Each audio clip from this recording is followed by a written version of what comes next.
It's been 1 week since you heard from me. Ha ha ha. Bare naked ladies we're referencing on Sonic Weekly. Welcome back to the show. Grant here. I'm one of your hosts. We talk about Sonic every 7 days or so. And with us, he's so knowledgeable. That's why we have to acknowledge a Bo. It's Bo. Hi, Bo. Feed me up. Hey, this is a podcast coming out once every week or so about Sonic. Welcome. That is true. And he is the star of our show. So he's coming out of the shadows and into the spotlight. It's the star of our show, David the Lurker. Hi, David. Whoa. Hi, Grant. Hi, Bo. Yeah, that's right, man. We've been beamed up, beamed out, beamed all over the place once a week. That's what we do. It's a grand old time. It's a good old time. It's a fine old time. It's fine. It's okay. I mean, it's passable. I mean, we're getting through it. I mean, it's great. It's fun, clean podcasting. We had a review of the podcast who says, the reviewer, I like this podcast a lot. It's interesting and captivating. I enjoy having a fun and clean podcast to listen to while drawing or just doing chores. Thank you, anonymous user. You are right, except for the part where we're clean. But fun, yes. Interesting, yes. Captivating. We aspire to that. Yeah, we'll take it. Yeah. Sure. We appreciate your review, and if you, the listener, also want to leave a review and you want to be a little more accurate with your adjectives, we would welcome that. 5 stars. And, speaking of interacting with us, we also look at the mailbag, and I'm looking at it right now. You can email us SonicWeeklyPodcast@gmail.com. And on the subject of good, clean, safe fun, one of our listeners named Jeremiah asked, what are the team's thoughts about Rouge being censored in new Sonic games? And attached 2 screenshots. One from the original Sonic generations, where Rouge has a little bit more of her chest showing. And the second one, where her cleavage is covered up by the pink heart thing. So what do we think about that? Jeremiah wants to know. And can you keep it good, clean fun, David? Can I keep it good, clean fun? Right. Well, because originally I was saying, you know what? We could crack open, we could read some vintage adult Sonic fan fiction, but I guess we're gonna have to cancel those plans. I'm sorry to everyone who was excited to hear that, but This podcast is rated T for teen. That's right, we are. PG-13 makes the most money at the theater. That's why. I'll say this. I think some people got a little too upset about it. But also, I don't think the original was offending. I mean, if anything, they have scaled back Rouge a little bit over the years. I mean, there were jiggle physics in Sonic Adventure 2. You can't avoid the fact that when she jumps, sometimes certain things move. And they have definitely scaled back on that over time. So, but also, it's like I guess, you can have a character who is provocative and sexy without it being overtly adult. So there's definitely a balance you could find. I thought the Generations one was fine, but I also don't think it's the worst, it's not the end of the world. You don't need to, it's not a call to arms. Don't need to shout at Sega. You can just be like, whatever. Maybe not. It's very, I don't know. If I had to list my complaints with the remaster, that would not be number one. Number one would be the drop dash. If I had to list all the differences, that wouldn't be one that I even noticed necessarily. I was focused on her eyes. Thank you very much. Her very giant eyes and her giant bat ears. Although it is one of those changes that, it just invites the scrutiny a little bit, because the fans, we're obsessive. Any little scrap of detail, we're going to tell you about it in the news section coming right up. And yeah, I kind of, what you're saying of it's just, so she's got boobs. That's fine, but and then covering them up, it's like, I guess that's fine too. But then it is sort of the thing in Generations of there is a little bit of, it's like Sonic fans did this to themselves a little bit, because there was so much attention on Rouge and jiggle physics and Amy's obsessive. And so then Sega kind of corrects, and then it feels like an overcorrection. And they're like, oh, can Amy not be funny? She can't be funny anymore. She can't be obsessive. So now she's just got to be sort of positive and virtuous, and she can't, have these funny qualities to her, where she was a kind of a jokey character in Sonic Adventure and Sonic Adventure 2 and Sonic Heroes and Sonic Riders. And then Rouge, they're covering up the boobs. So what I'm saying is, it's all fine. I don't know what I'm saying. It sounded like I was going somewhere dangerous, but I don't think I am. I think I'm just saying that it's fine both ways. I like funny Amy. I like good Amy. I think they're just trying to find a delicate balance to where fans treat these characters with respect, and we're still trying to maybe get to that point. I think, though, in the era where everything was extreme, X-Treme, it made more sense to have Rouge look like this.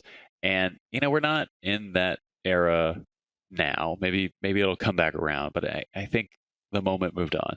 Like, the Rouge design fits with the Sonic redesign from Adventure with Uekawa's reimagining of Sonic. Everything is like very stylized. Everything is pushed to the edge much more than it had been before. Sonic was this clean looking cartoon character in 1991, but now he's this like radical cool dude in 1999. Right, the graffiti inspired. Yes. Yeah. And I think the thing too is like, if you, now I'm looking at the two photos closely because Jeremiah did send them, and it's like, and this is not just for the lady characters, but think about the original movie design for Sonic. Didn't it just look like a kid wearing a mascot head? And there is sort of that aspect to all the characters where it's just like, they're just a human wearing a mascot head if you don't stylize the body enough and do certain things. So I think part of what they're doing with Rouge is trying to make her more cartoony and less human seeming. I could see that. And I mean, I guess that makes sense. Sonic doesn't wear pants. Right. So we got to keep that in mind. Yeah. And it would be a little weird if he started, right? Like, it would just draw attention to it. It would, yeah. And I guess that's why they don't. Well, all right. In Forces, the avatars, they can wear clothing. Yeah, they got a lot of kind of clothes to choose They have from. a lot of different options, but the main cast just they just let it go. But yeah, I guess thinking about the Extreme era, right? There was one point in time where they were going to have a character named Tiara Bubowski. Yes. Lest we forget, Tiara Bubowski was in the magazine previews along with her father, Gazebo, Professor Gazebo. Right. Yeah, Professor Gazebo Bubowski. Right. And he's always saying, like, why do you not take me seriously? I'm a serious academic. Go into the conferences. I'm presenting my research. And what's all that giggling in the corner? Yeah. Leering at my daughter. If your last name was Bubowski, would you change it or would you keep it? I would change it from Gazebo to, like, Kevin. All right. Your first name, but Bubowski, the surname you would keep. That's the joke. Kevin Bubowski. Yeah. Okay. Wow. Do you think Tiara Bubowski is going to be in Sonic Crossworlds? I wish. Yeah, me too. Anyway, what's going on with the news? I don't know. I think we talked about Rouge's boobs enough. What else is there to say? Right, us three grown men talking. I know. Yeah, Jeremiah asked, we answered. We'll do it, but we won't feel good about it. I feel fine. It both feels fine. I stand by my take. Right. If we ever have another woman on this podcast, we can also ask them what they feel about it. Yeah. I also stand by my take. I just feel bad always. That's not necessarily your problem, listener. Oh, right. Just don't feel comfortable in most situations.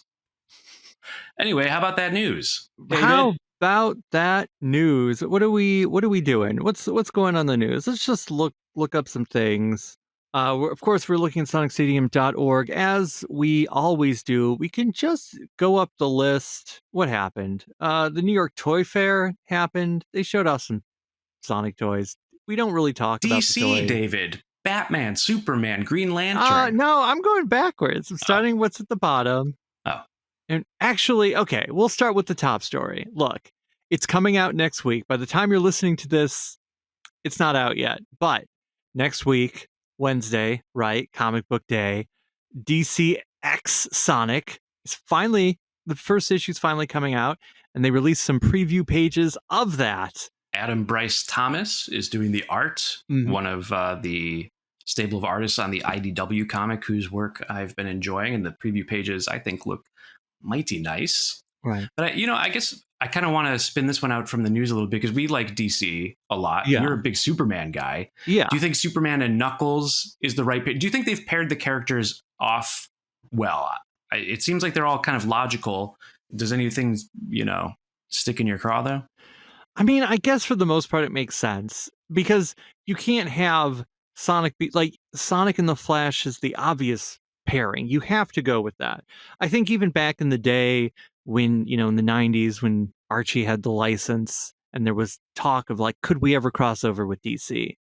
It was like he's got to be with the Flash, but it never happened. It never materialized. I don't know if Archie ever They even did Archie and the Punisher instead. Right. I don't even know if Archie called DC and said, "Hey, is this a thing that we can do?" I mean, all the other pairings, I guess, make like Amy's the girl, so she's Wonder Woman. It makes me think of all. You remember those little? Wasn't there like a Burger King promotion where it was the Looney Tune characters being DC characters, and they had like Bugs Bunny as Superman, and I think they had is it Petunia Pig as Wonder Woman? Was that before Lola Bunny was a thing? Because I think now you would have thrown Lola in, but yeah.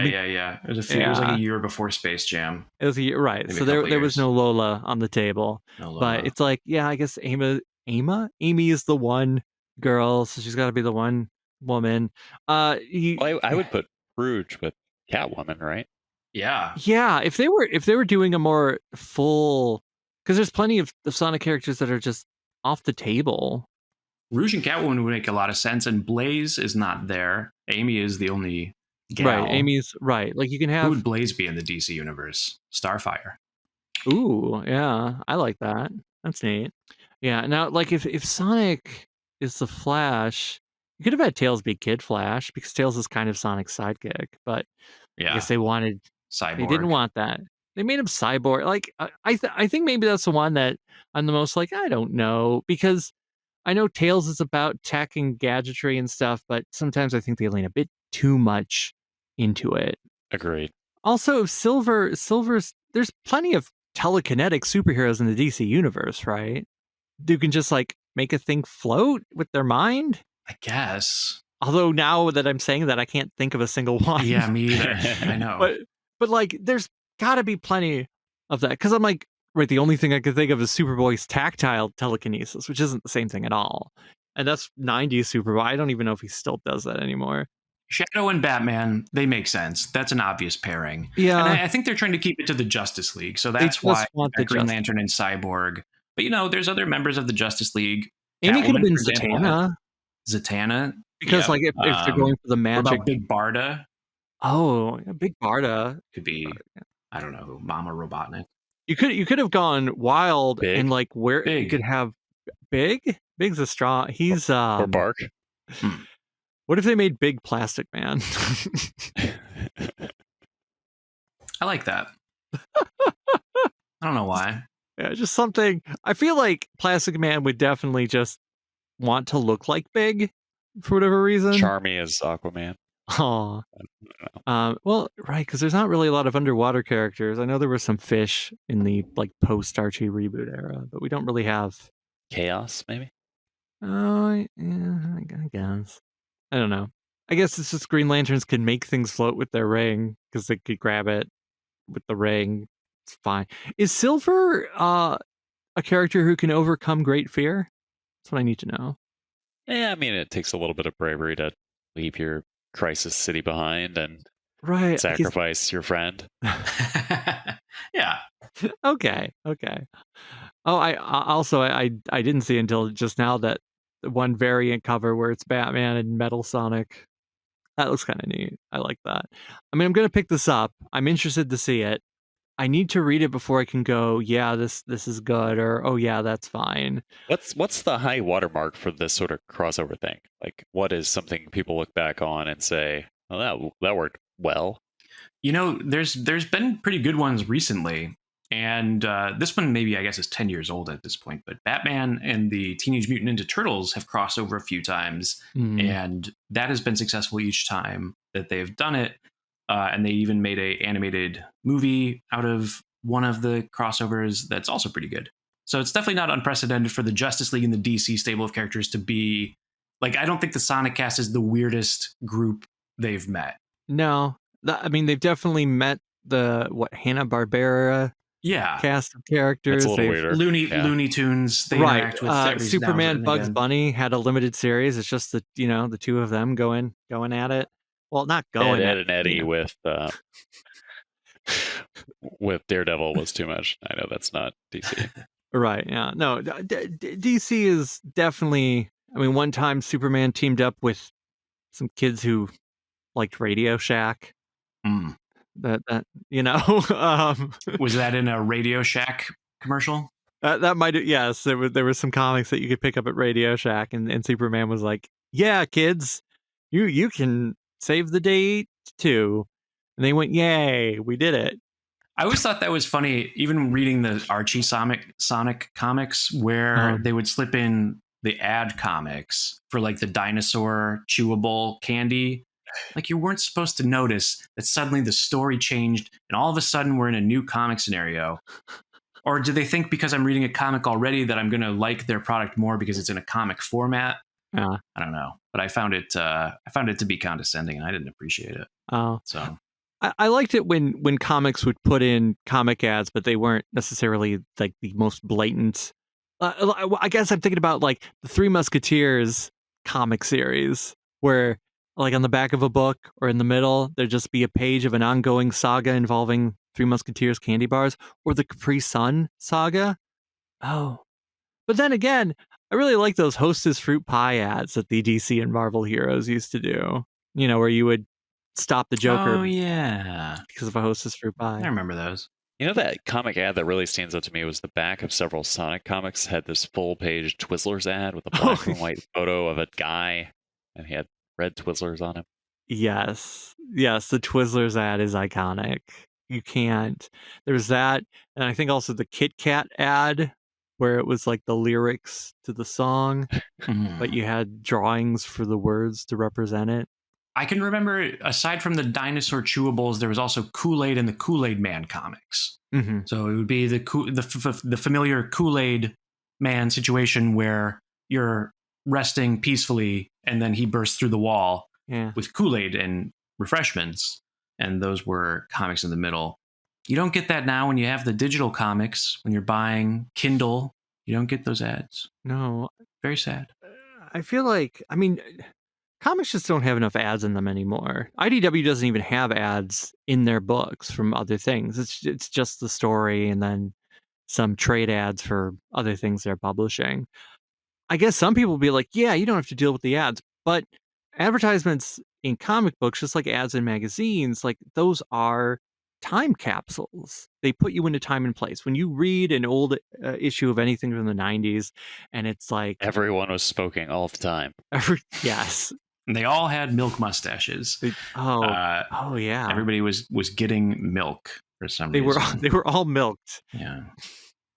But yeah, like, and also like the difference is that in a comic or a magazine, the ad is a static piece of paper that you can ignore or turn the page. It's not like when you're watching a show or even streaming something online, it gets interrupted with an ad.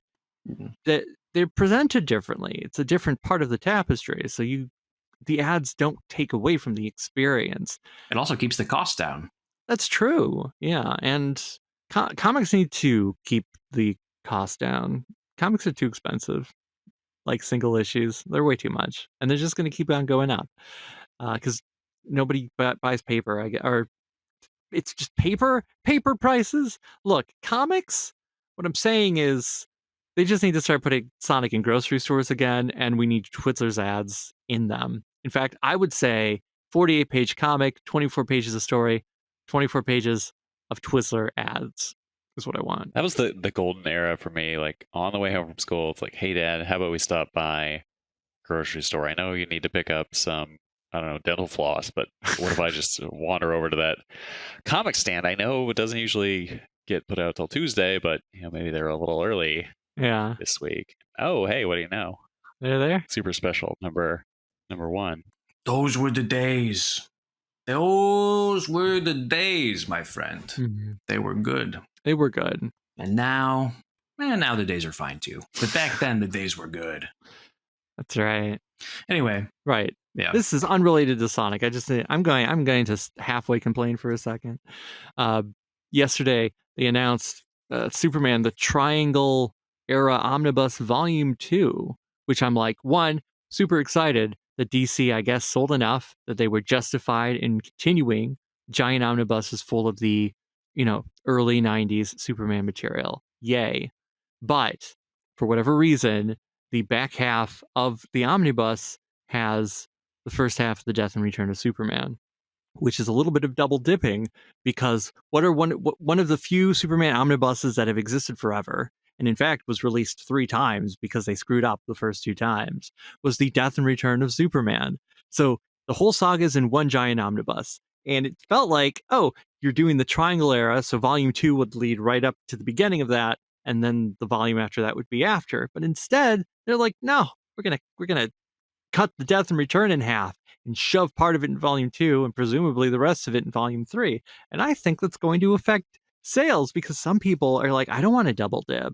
And then the people who already have it, or in fact have bought the Death and Return 3 times in omnibus format, not even including all of the deluxe editions and trade paperbacks, like it's just forever. Like, DC should be a little bit better with this mapping out, and it's tangentially related because Superman. No, you're right on. You're right on, because you know who they should hire. Oh no, you know who knows how to collect some comic books. Oh no. Well, I just got an email this week no. from Floating Island Productions and KenPenders.com.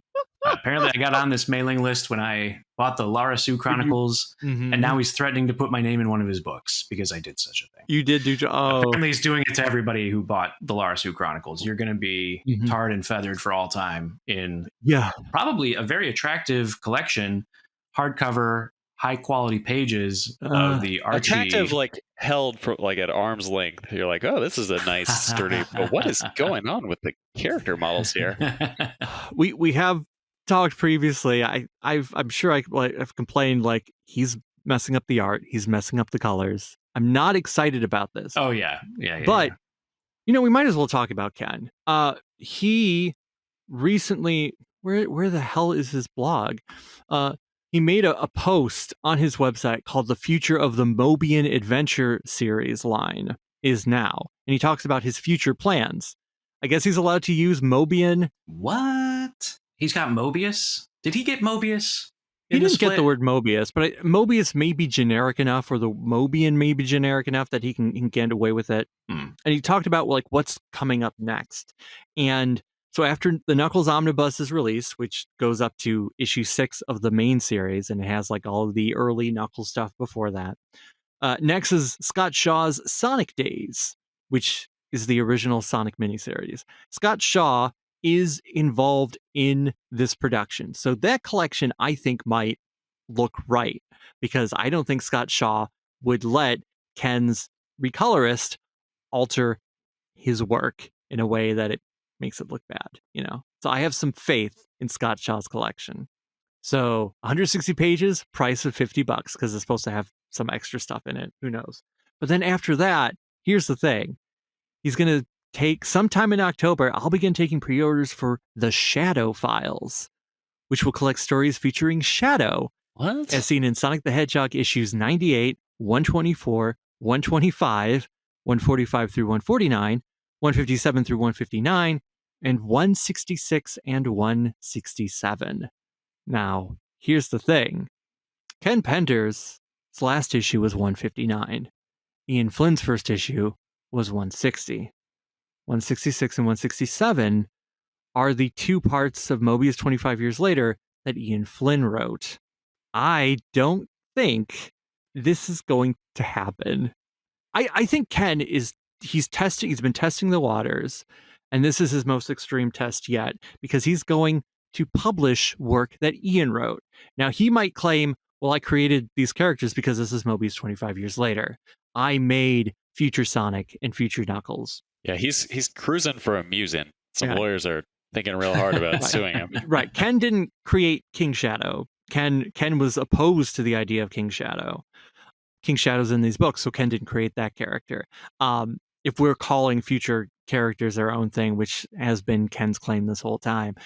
And if Ian said, I do not give you permission to publish my work, or if Ian has, like, I already transferred my ownership of all those scripts to Sega, then Sega can be like, we own this script.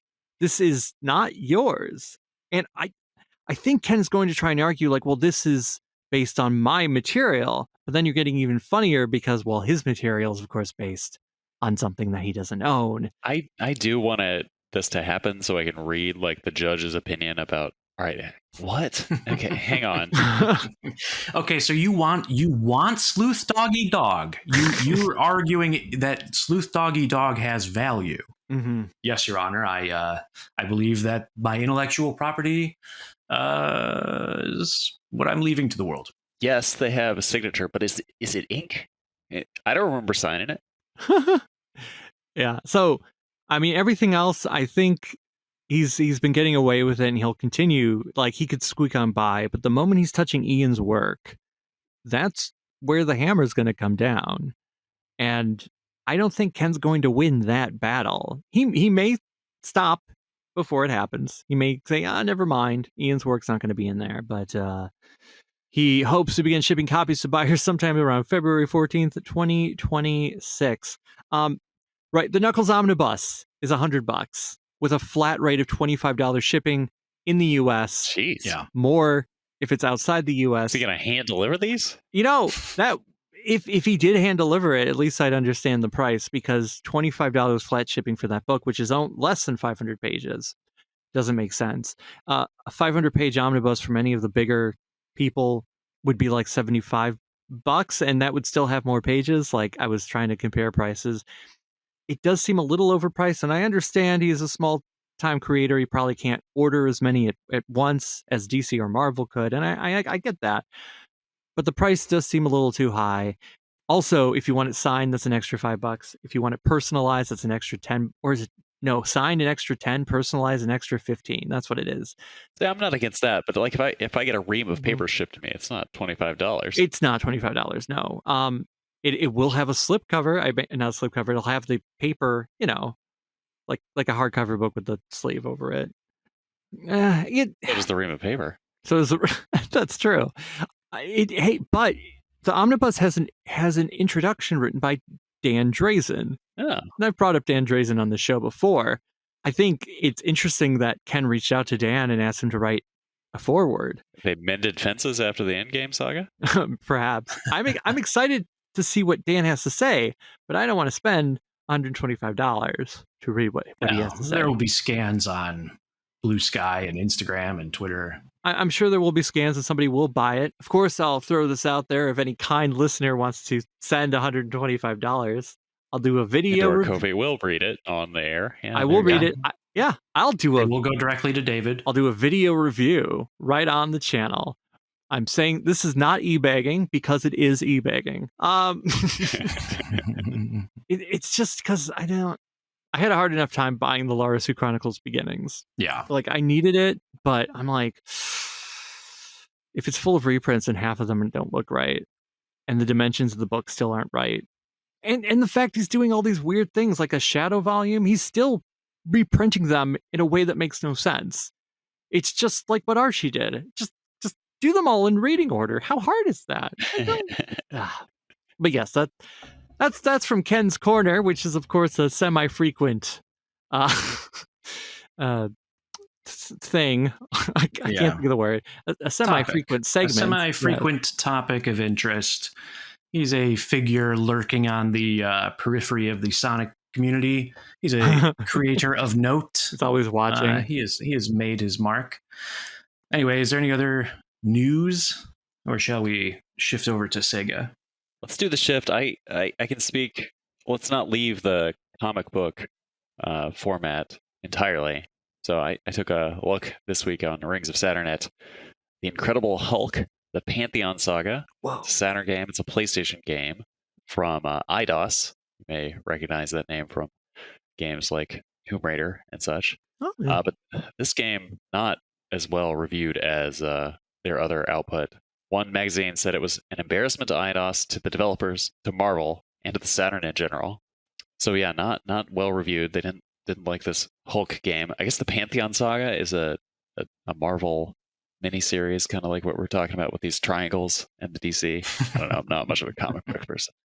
Anyway, there's these Game Shark hackers. These are the OG people. I'm following in the footsteps of the Game Shark and the Action Replay code hunters.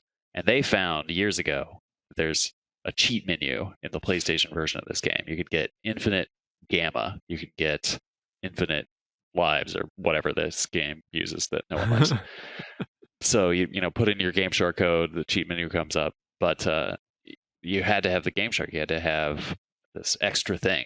So I looked and, hey, can you activate this naturally? And it turns out you can. You got to put in a special password. I did the reverse engineering to find the special password. The password spells out, kind of in lead speak, daft idiots. Wow. So I guess like maybe the developers had a little bit of contempt for the player who wanted to cheat at this like bad game. Yeah. But now their secret's out. They've been talking bad about us. Wow, and they're fair. We were talking bad about them in the reviews. Yeah, it is one of the worst reviewed Saturn games in the library. Is that right? That's kind of what attracted me to it. Yeah. Wow. I get it. Right. Now, since it is by IDOS, the same people that did Tomb Raider, did you also find any evidence of a Incredible Hulk nude code? Because as we all know, back in the day, that's what people wanted from the single polygon of Lara Croft. I have opened up Tomb Raider, look for hidden cheat codes, and the PAL version, the original, is the original Crystal Dynamics. They're from the PAL regions.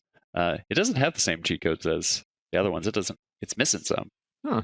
But no nude one in there. No. Okay. All right.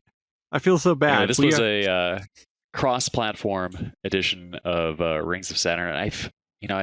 I started Rings of Saturn thinking it would just be maybe like Burning Rangers Nights and Sonic Jam, but then I kind of move a little farther afield, and now I kind of want to move a little more farther afield. So listeners, you need to tell me, what are the Nintendo 64 games that maybe haven't gotten the attention on the cutting room floor that they deserve? What are the PlayStation 2 games in that giant library that I should focus on that maybe you think there's something in there that people don't know about?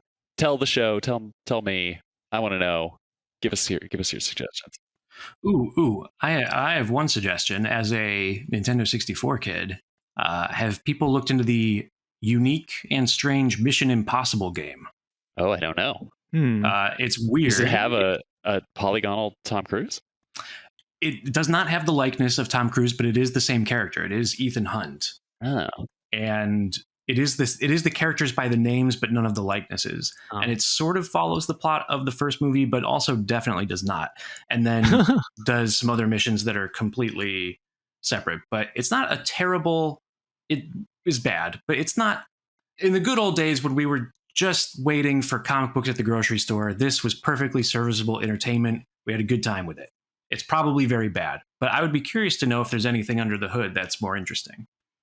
I will put that on my list. I've been trying to learn the other assembly languages. This will be good practice to do that. One gap in my knowledge, I didn't play or pay attention to video games for like 15 years there. But if you had said to me, what was the Virtua Fighter RPG? I would have said, of course, that's Shenmue, right? It starts its life as the Virtua Fighter RPG. It's Project Berkeley. It evolves into the free game that we know and love. But I missed entirely that there really was a Virtua Fighter RPG, Virtua Quest on the PlayStation 2 and GameCube, and no one talks about this. No one emailed me in 2003 or whenever this came out to let me know, or anytime since. So I got a lot of catching up to do. I think that is like the forgotten Virtua Fighter game, because I've never played it, but I think when they announced it, everyone got excited, like, oh, we're finally going to get like an actual proper RPG with these characters. But I think it's like a kid. Yeah, they kind of did a Chris Thorndike. Right. And so he's just like, I can have digital versions of these characters do a digital fight. And like, it's got some weird plot. I don't remember offhand. I could be misremembering, but I think it's not really a proper, like, here's Akira on an adventure. There's a kid, and the kid is doing something. How about that? Could look it up. Won't. Well, thank you for the news, David. Thank you for the Rings of Saturn, Bo. Now let's check in with our pal Barry at Sega Bits for what he and George are talking about this week.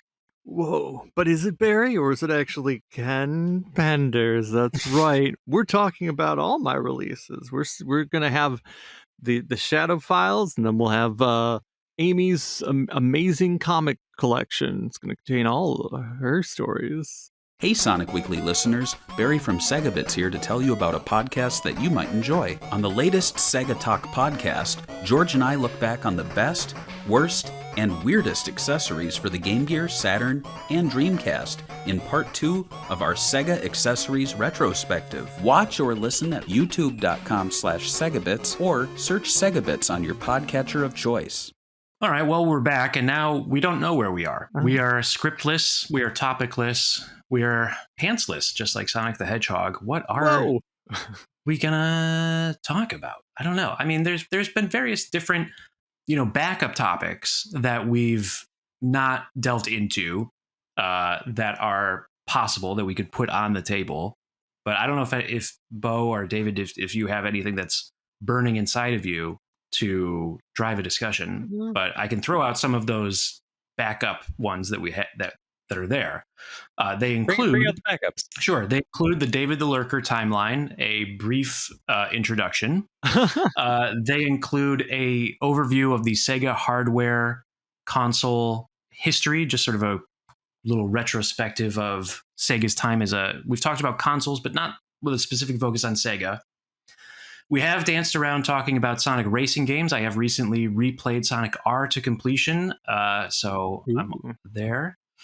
And then I feel like we also have never really gotten into the handheld Sonics that much. We've never really gotten that into Advance or Battle, Rush games. So there's a couple of gaps in our 100+ episodes.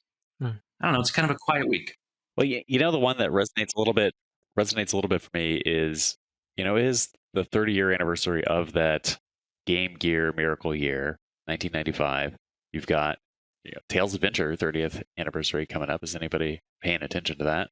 I don't think there's going to be fireworks in celebration for Sonic Labyrinth, but should be. Maybe there should be. Tales Adventure, that's a unique entry in the series. Mm-hmm. All right. We should do a proper deep dive on Tales Adventures. I feel like I would need to sit down and replay it because it's not something I revisit very often. Yeah. But I would like us to do, let's all give it a shot with fresh eyes, play it on a not Game Gear. Sonic Origins. Sonic Origins. I would be curious to give it another go. I remember liking it as a kid, and then I remember going back to it, being frustrated at some point and turning it off. But I don't remember at what point I got frustrated. I just know that I didn't complete it when I played it as an adult. Yeah. Because I remember, I think it's interesting. I think it's neat. I like it enough, even though it was never my favorite thing on the Game Gear. I could always do a Game Gear tier list. There's 12 Sonic games on the Game Gear. That seems pretty easy. I'll fight for Sonic Blast. That's where we're ultimately going to end up. I'll say Sonic Blast doesn't deserve it to be at the very, very bottom. Okay, maybe it does deserve to be at the very, very bottom, but it still deserves to be a tier higher. Because the characters were very big and Knuckles was playable. And don't compare it to Donkey Kong Country, compare it to Donkey Kong Land on the Game Boy, and it comes out favorably. Maybe. I've never played Land on the Game Boy, but I recently played through Blast on Sonic Origins. Oh. And it sure is bad. Do you think it's the worst? Is Sonic Blast the worst, just straight out the worst official Sonic release?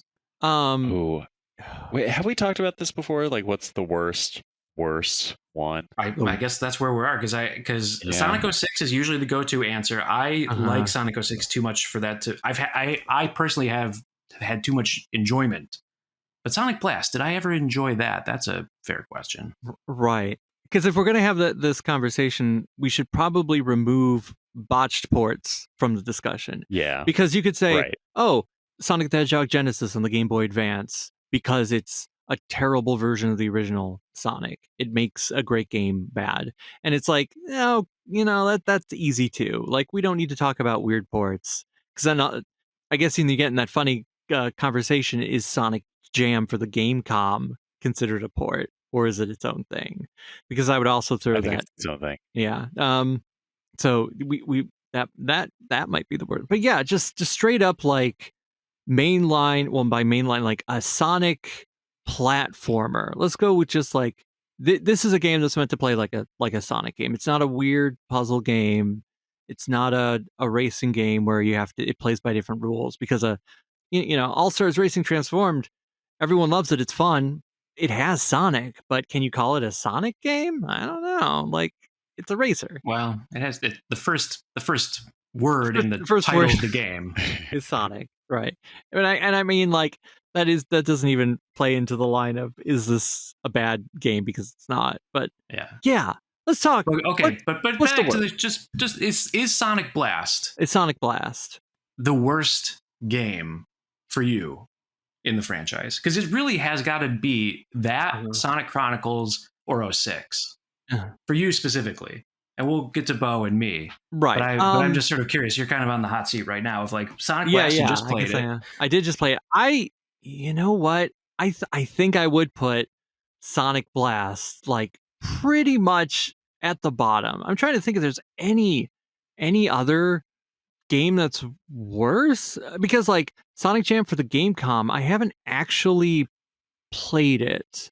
I've watched it. It looks terrible, but because I haven't played it myself, I feel like I can't properly rate that. So I'm same with the Sonic Boom games. I missed the Wii U Sonic Boom, the DS or 3DS Sonic Boom games, which I guess were maybe even a little better, but also I think pretty low in the overall ranking. Right. See, okay. Go on. I did try to play Rise of Lyric just to see, like, is this the worst one? Mm-hmm. Like, when you're playing it, it's not like you're thinking this is terrible. It's just, it's so boring that you forget to keep playing it. Like, the main parts where you're doing action are fine. Like, you're having a decent enough time, but the overworld is just so tedious that it's like, I put this down and then weeks passed and I was like, oh yeah, I was playing that. I should ask this question, and I'll include the caveat that I won't cry if you say yes. But is 06 to either of you guys the worst one?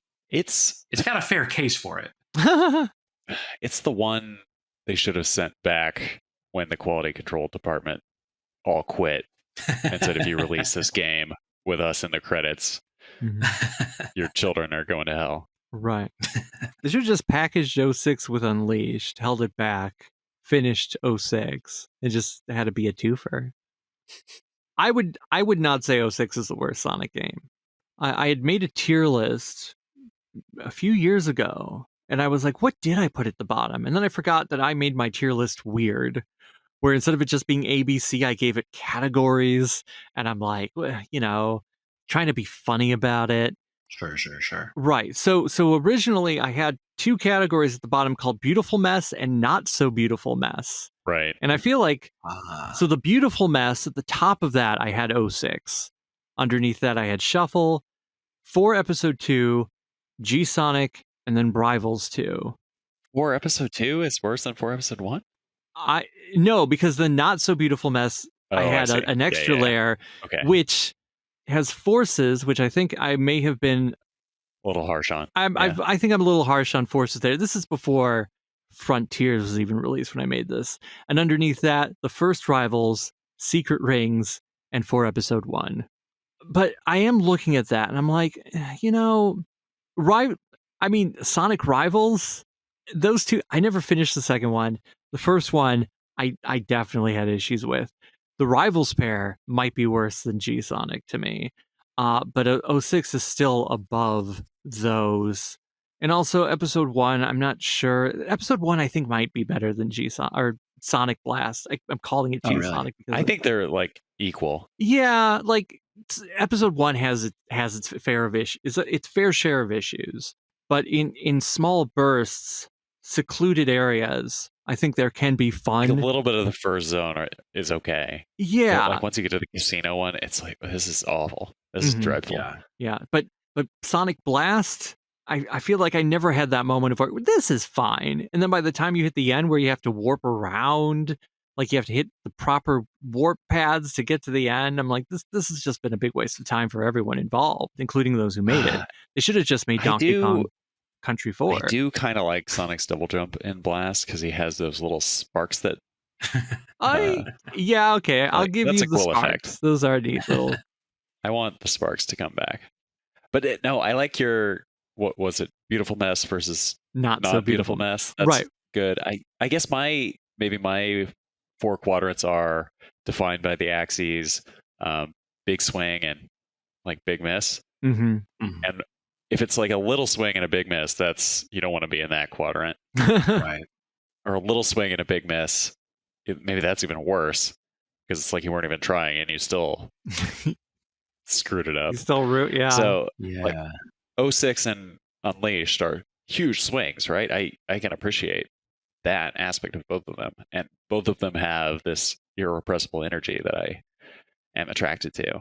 But Sonic 4 Episode 1 is a little swing and a big miss, and makes me angry. Right. Thanks. Yeah, I agree. 4 Episode 1 is my go-to choice as well. It's offensive in its name. It's offensive in its design. It's not even just nice to look at, which I think Sonic Blast is not nice to look at. But again, I don't know, man. We were brain damaged in the 90s. Everybody was smoking. We were all breathing secondhand smoke.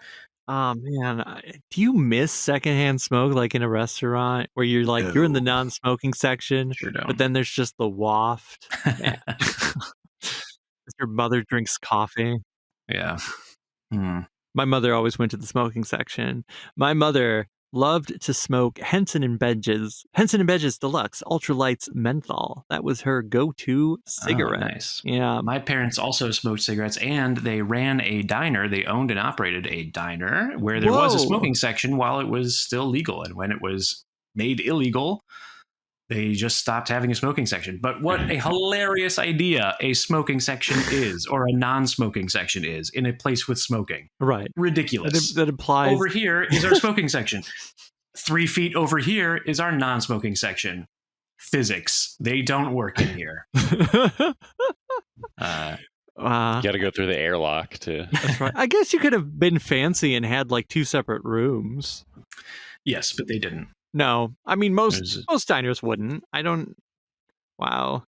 Yeah. Wow. So they ran a diner. Yes. So what kind of diner was it? What did they serve?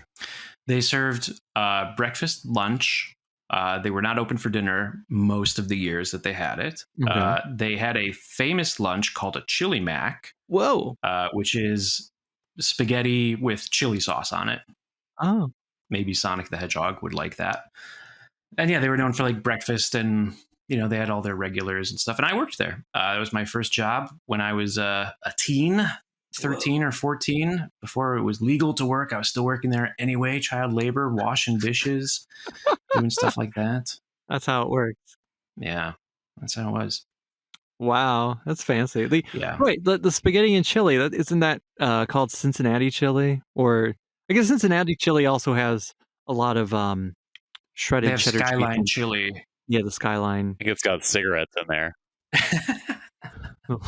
Yeah, they put the cigarettes in for free. The chili with cigarette butts.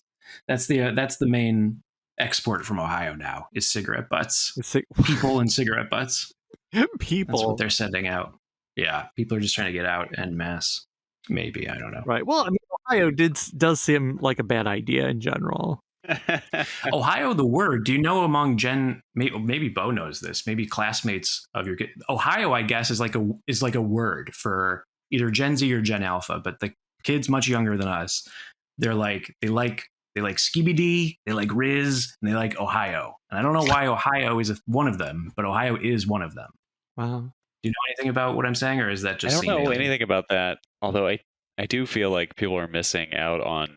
You don't know anything about anything. No, I'm Delaware. Like that seems underutilized. Yeah. Like of all the state puns, I feel like that one's the best. Yeah. That is a good state pun. You don't hear a lot of puns about Vermont, do you? No. Well, what are you gonna do with Vermont now? No. Like at least with Nebraska, you can do like a punk brass band joke. Oh, yeah, I see that. That would have been the 50 States Project, one of those full ska album named Oregon and here. I guess you could say Florida. That's low-hanging fruit. But well, it seems like we're out of time and ideas. Wait, so what is our? I mean, are we even talking about? I think Bo and I agree on Sonic 4 episode 1. Yeah. Sonic 4 episode. You know what? I mean, I feel like episode 1 is like that seems like it. Sonic Blast is is circling that toilet, but yes, Sonic Blast tried. It was like, let's try to do something different visually. Didn't work because it was the Game Gear, but it was also the 90s. And is any game from the 90s the worst game ever made? No, it can't be. Maybe the Incredible Hulk Pantheon Saga, but oh yeah, I forgot about that game, which didn't even have a nude code. So yeah, what good is it? All right, well, that's good. That's right. We've hit that point of the show where we're at the end of the show. And since you've reached the end of the show, that means that definitively you've reached the end of another episode of Sonic Weekly. You can't get much more definitive than that. But, since we are in this little, coasting world of we're still talking Sonic, we're waiting for Crossworlds, we're waiting for Sonic 4 episode movie. Rumble. Oh yeah, Sonic Rumble. We didn't even talk about Sonic Rumble. Yeah. That was the other news story. Oops. Where we're basically... They said, don't worry, we're not delaying it because it's bad. We're just, making it faster to get to the action. That's right. We're delaying it to make it even better, and we're gonna have a great. And supposedly it'll have even more characters than just Sonic eventually, which of course will completely throw a wrench in my timeline. But maybe we'll talk about it a bit next week. What are we doing next week? It doesn't matter. But the only way to find out what we're talking about next week definitively is if you subscribe to this podcast using your podcatcher of choice, be it Apple Podcasts, Spotify, or for the Android faithful, Podcast Addict. Download it today. You can give us a rating. You can give us a review. We read a review at the beginning of the show, and I do need to apologize. I feel like we weren't as clean as we normally are. I am so sorry. Please don't retract your review. But if you reject all podcatchers, we are also over on YouTube at Sonic-Weekly, where our voices are joined by video game footage recorded by friend of the show, jackofoldgames. You can like, you can comment, you can subscribe, and we appreciate all of that engagement. If you want to reach out to the show, we have our mailbag segment, as we did earlier. SonicWeeklyPodcast at gmail.com. Drop us a line, let us know what's on your mind. You can suggest topics, you can suggest anything. And that's the only way to get a link to our Discord server. Ask for the link, we'll send it off, and then you can talk with some like-minded Sonic the Hedgehog fans about many things up to, including Sonic the Hedgehog. If you want to support the show in a financial sense to help offset production and hosting costs, you can also do that as well. We're over at Ko-fi. We're just Sonic Weekly there. Just throw in something to the tip jar, or for $5 a month, you can become an executive producer, just like PigDan, Pabsy, Sonikku, SavingThrows, Belgarion, and AltSynth.